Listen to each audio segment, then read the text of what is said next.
The Women in Law podcast is back. You know what? I've missed this podcast so much. I feel like this is one of those podcasts that really speaks to the issues pertaining to women and girls across the globe.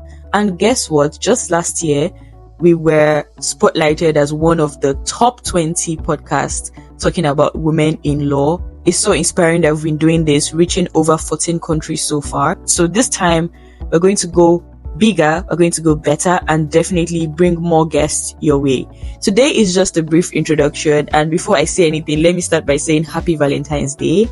You would not guess what I'm going to talk about today, or you might be guessing what I'm talking about today. And it's just one thing, and it's just one word. It's consent. Yes, let's talk about consent, shall we? So there's this debate that has been going on for a while in many societies, especially in African societies, where we talk about a girl going on a date and a lot of money has been spent on that date, and there's an expectation, towards the end for some kind of, meet and greet in the apartment or the accommodation, and there's just something the guy is expecting. But what happens when the consent has not been given?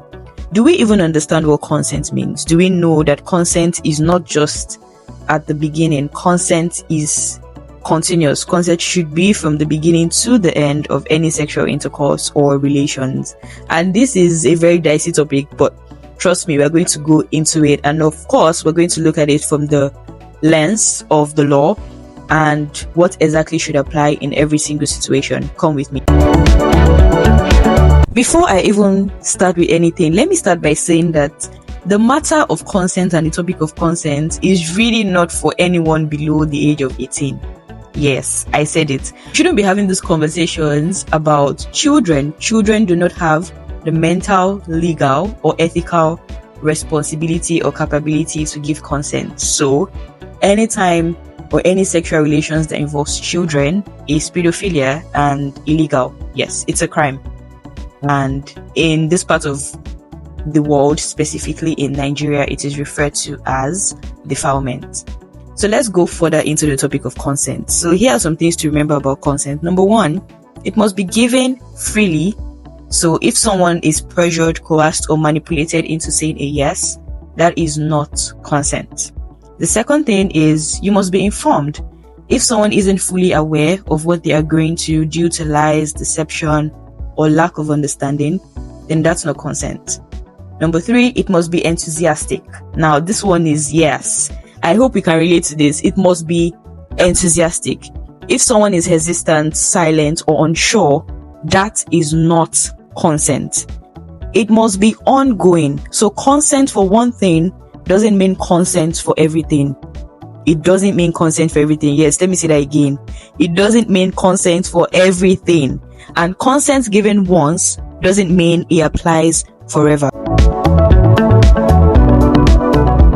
Consent can be withdrawn anytime as well. So if someone changes their mind, their no must also be respected, even if things have started already. Is it getting a bit tough to understand now?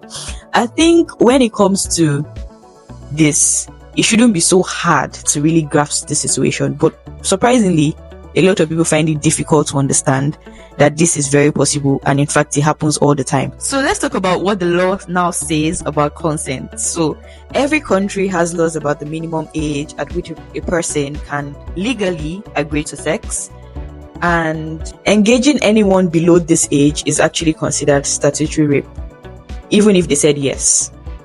I hope that's very clear. I mean, even if a child says yes, that is not consent. That is still statutory rape. We have to talk about this because I've seen so many cases where people argue and say, oh, but the child wasn't complaining, the child wasn't saying anything. Yeah, but that doesn't count because children can't give consent according to the law. The law also talks about the incapacity to consent. So if someone is under the influence of alcohol, drugs, unconscious, asleep, or mentally incapable of making decisions, they cannot legally give consent.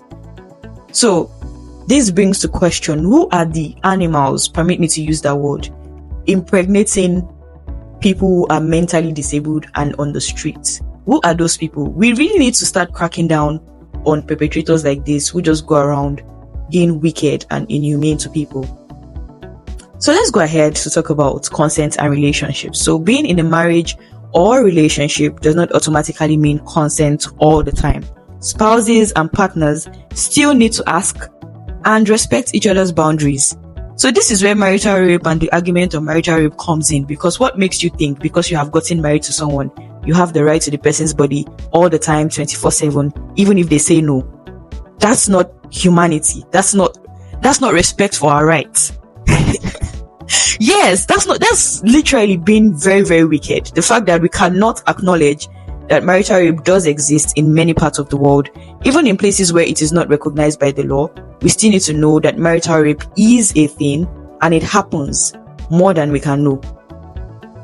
If consent is obtained through threats, blackmail, or intimidation, it is legally invalid.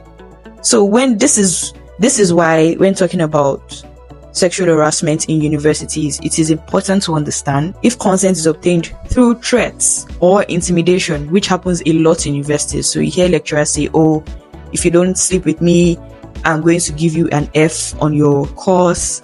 That is intimidation. That is a threat. And especially for people that you wouldn't really know why their grades matter so much to them, but it does. People like this would have no choice but to give a consent which is actually legally invalid.